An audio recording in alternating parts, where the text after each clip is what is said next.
ओम नमो भगवते वासुदेवाय। ओम नारायणाय नमः। अगली कथा अत्रि मुनि का उत्पन्न होना और तप करना। अत्रि मुनि के यहाँ चंद्रमा दत्तात्रेय और दुर्वासा का जन्म लेना। नरि नारायण गिरापति व्यासदेव सुखदेव, बारे बारे बिनवऊँ तुम्हें हरो विघ्न बुधिदेव। मैत्रेय जी ऋषिश्वर ने कहा, हे विदुर, अब हम संसार उत्पन्न करने का हाल कहते हैं, सुनो। ब्रह्मा जी से मरीचि नाम बेटा उत्पन्न हुआ। उसके कश्यप व कला नाम 2 पुत्री उत्पन्न हुई। फिर उनके आगे बहुत संतान हुई, जिनका हाल 6ठे स्कंध में आवेगा। अब मैं स्वयंभू मनु की संतान का हाल कहता हूँ, सुनो। राजा स्वयंभू मनु के देवहूति आदि 3 कन्याएं और उत्तानपाद प्रियव्रत नाम के 2 बेटे हुए। देवहूति का विवाह कर्मद ऋषिश्वर से हुआ था, जिनके यहाँ कपिल देव जी भगवान ने अवतार लिया। उनका हाल मैं वर्णन कर चुका। अब अन्य 2 बेटियों का हाल सुनो। एक कन्या का विवाह दक्ष प्रजापति से और दूसरी बेटी का विवाह रुचि प्रजापति से स्वयंभू मनु ने कर दिया। रुचि प्रजापति के 2 कन्याएं से अत्रि नाम का बेटा उत्पन्न हुआ और अत्रि से 3 बेटी हुई। इतनी कथा सुनकर विदुर जी ने मैत्रेय ऋषिश्वर से कहा, महाराज, तीनों बेटों के उत्पन्न होने का हाल वर्णन कीजिए।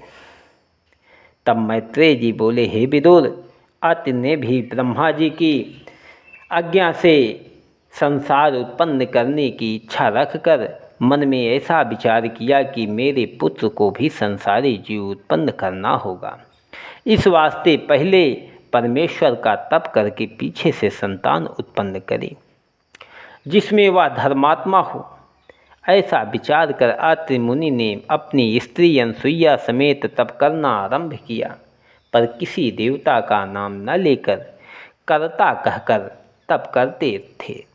जब 100 वर्ष तक तप करते बीत गए, तब ब्रह्मा, विष्णु और महादेव जी तीनों देवताओं ने जाकर अत्रि मुनि को दर्शन दिया। मुनीश्वर ने तीनों देवताओं की पूजा और स्तुति करने का, महाराज, मैंने तो एक देवता का तप किया था, आप तीनों देवताओं ने किस वास्ते मुझे दर्शन दिया? अब मैं अपनी कामना किससे मांगूं? वह वचन सुनते ही विष्णु ने अत्रि मुनि को उत्तर दिया कि तुम तप करते समय कर्ता का नाम लेते थे। हम तीनों देवता कर्ता हैं। एक एक काम उत्पत्ति, पालन और नाश जगत का करते हैं। हम लोगों ने आदि ज्योतिष निरंकार की महिमा से जन्म पाया है। निर्गुण निरंकार किसी को अपना दर्शन नहीं देते। उन्हें कोई आँख से देख नहीं सकता, पर जगत का सब काम उनकी आज्ञानुसार हम लोग करते हैं। अपने अपने काम पर जिसका वर्णन ऊपर हो चुका है, उनकी ओर से वर्तमान है। जो तुम्हें इच्छा हो सो हम लोगों से वरदान मांगो। यह वचन सुनते ही अत्रि मुनि ने दंडवत करके उनसे कहा, महाराज, मैं भाग्यवान व धर्मात्मा पुत्र चाहता हूँ। तब ब्रह्मा, विष्णु और महादेव जी अत्रि मुनि को उनकी इच्छा अनुसार वरदान देकर अपने अपने लोक को चले गए। अत्रि मुनि के यहाँ दत्तात्रेय विष्णु भगवान की कृपा से, दुर्वासा महादेव आशीर्वाद से और चंद्रमा ब्रह्मा की दया से तीनों पुत्र ने जन्म लिया। उनमें दुर्वासा बड़े क्रोधी आँख खोलकर उत्पन्न हुए। दुर्वासा, चंद्रमा और दत्तात्रेय से बहुत संतान हुई। उनका नाम संस्कृत भागवत में लिखा है।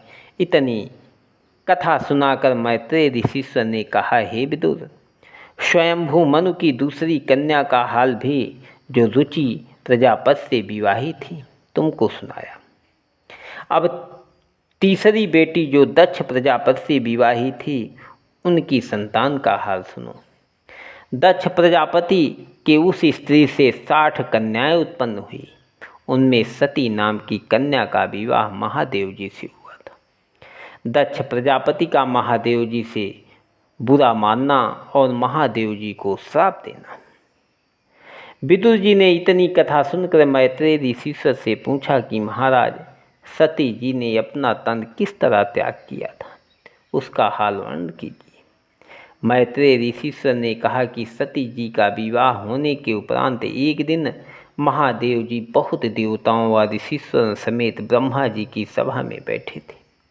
उस समय दक्ष प्रजापति वहाँ पर आए, सो सब ने उठकर उन्हें बड़े आदर से बैठा।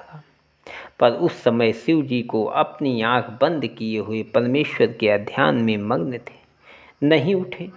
उन्होंने दक्ष प्रजापति को दंडवत भी नहीं किया। इस कारण दक्ष ने क्रोध करके कहा, इनको लोग ज्ञानी, तपस्वी और सत्यवादी कहते हैं। यह बात झूठ है। इनका नाम वृथा देवताओं में महादेव रखा है। हमने भूल कर ब्रह्मा जी के कहने से अपनी बेटी का विवाह महादेव जी से जो एक लोकपाल के तुल्य किया, ये इस विवाह के योग्य नहीं थे। मेरी कन्या विवाहने से देवताओं में इनकी प्रतिष्ठा अधिक हो गई। इन्हें ऐसा अभिमान उत्पन्न हुआ कि मेरे दामाद होकर मुझे दंडवत भी नहीं करते। मैंने महासुंदरी मृगलोचनी सती नाम की कन्या का विवाह भूतों के राजा महादेव के साथ, जो दिन रात शमशान पर बैठे रहते हैं, कर दिया। यह वैसा ही काम हुआ जिस तरह कोई मनुष्य शूद्र को वेद पढ़ावे। यह दुर्वचन कहने के उपरांत दक्ष प्रजापति ने उसी सभा में खड़े होकर ब्रह्मादि देवताओं और ऋषिश्वरों के सामने शिव जी को यह श्राप दिया कि आज से किसी यज्ञ में महादेव जी का भाग न लगाया जाए। शिव जी ने ऐसा श्राप सुनकर कुछ उत्तर न दिया। उसी तरह चुपचाप बीच परमेश्वर के ध्यान में बैठे थे। जब दक्ष ऐसा श्राप देकर अपने घर को चले, तब नंदीगण ने विचारा कि देखो, शिवशंकर भोलानाथ हमारे स्वामी को बिना अपराध इस ब्राह्मण ने श्राप दिया है, इसलिए मैं भी ब्राह्मणों को श्राप दूंगा। यह विचार कर नंदीगण ने सब सभा वालों को सुनाकर कहा कि हे दक्ष, मैं तुझे और सब ब्राह्मणों को श्राप देता हूँ कि ब्राह्मण लोग वेद पुराण पढ़ने पर भी अंतिम अवस्था का सोच न रखें और अपनी पूजा पाठ तप व जप का फल मनुष्यों के हाथ रुपया पैसा लेकर बेचेंगे। प्रणाम किए बिना ही सबको आशीष देंगे, सब जगह भोजन करेंगे, धर्म अधर्म का विचार न करेंगे। नंदीगण का यह श्राप सुनते ही भृगु ऋषिश्वर, जो उस सभा में बैठे थे, कहा कि हे नंदीगण, तुमने दक्ष प्रजापति के अपराध करने पर सब ब्राह्मणों को व्रत श्राप दिया, इसलिए मैं भी महादेव जी के भक्तों को श्राप देता हूँ कि वे लोग परलोक का डर छोड़कर मद्य पिएंगे और अपने शरीर पर राख मलेंगे, कानों में बड़े बड़े छेद करावेंगे, महादेव जी के समान योगियों का भेष बनावेंगे, पूजा पाठ करने का फल उन्हें प्राप्त ना होगा। जब यह श्राप हो चुका, तब दक्ष प्रजापति अपने स्थान को चले आए। महादेव जी भी नंदीगण और भृगु ऋषिश्वर का यह झगड़ा देखकर नंदी बैल पर चढ़कर कैलाश को चले गए और समाधि लगाकर परमेश्वर का ध्यान करने लगे। सब देवता और ऋषिश्वर आदि भी उस सभा में यह हाल देखकर दुखित होकर अपने अपने घर चले गए। दक्ष प्रजापति ने अपने घर पहुंचकर यह विचारा कि मैंने देवताओं और ब्राह्मणों की सभा में ऐसा श्राप दिया कि कोई महादेव जी का भाग यज्ञ न निकाले, पर इस बात का आरंभ पहले मुझे करना चाहिए।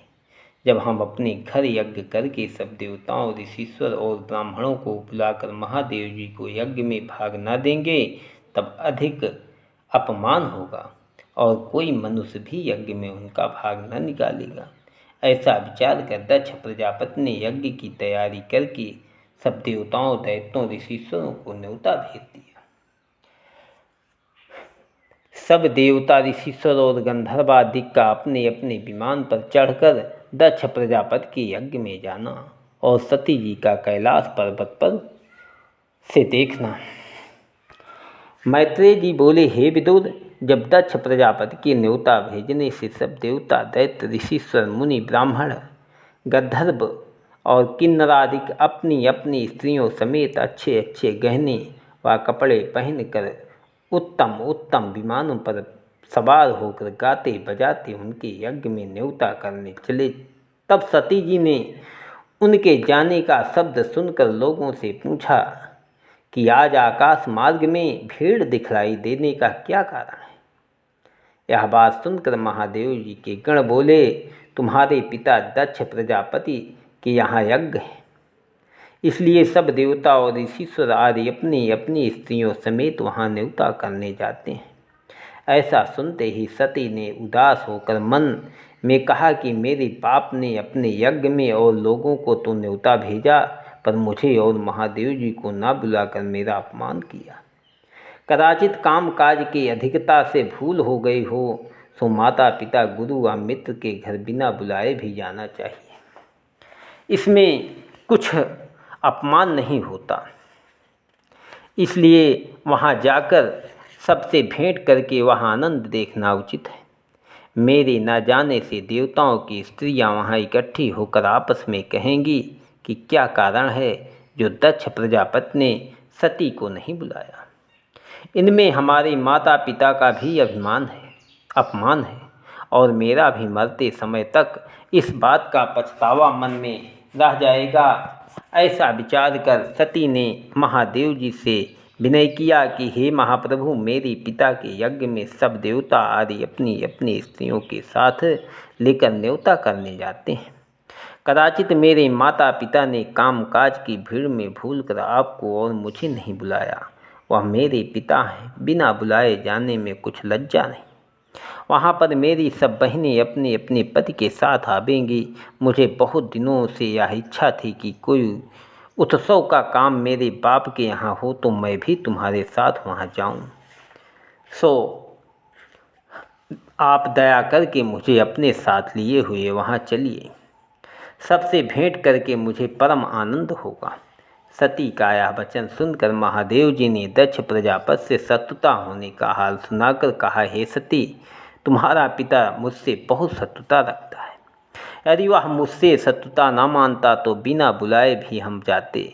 अब बिना बुलाए उनके यहाँ जाऊं और वह मेरा आदर न करे, अपना मुँह फेर लेवे या कोई दुर्वचन कहे तो इसमें अच्छा नहीं, क्योंकि तीर और तलवार के घाव मलहम से भर जाते हैं, पर जिह्वा का घाव जो किसी के दुर्वचन कहने से कलेजे में फट जाता है वह किसी तरह अच्छा नहीं होता। उसकी औषधि दुर्लभ है, इसलिए मैं तुम्हारे पिता के यज्ञ में नहीं जाऊंगा। जब शिव जी ने जाना अंगीकार नहीं किया, तब सती जी ने विनय पूर्वक बोली कि आप नहीं जाते तो मुझको आज्ञा दीजिए। अपनी माता पिता के घर बिना बुलाए जाने में कुछ लज्जा नहीं।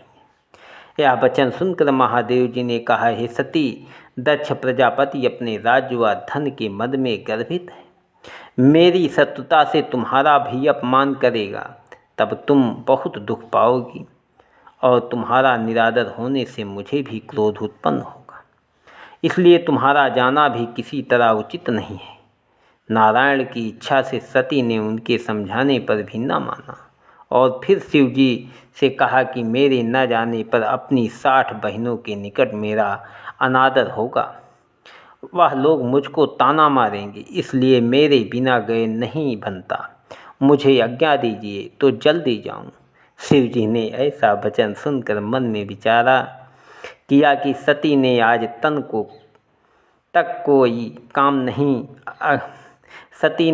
तक कोई काम मेरी आज्ञा के बिना नहीं किया था।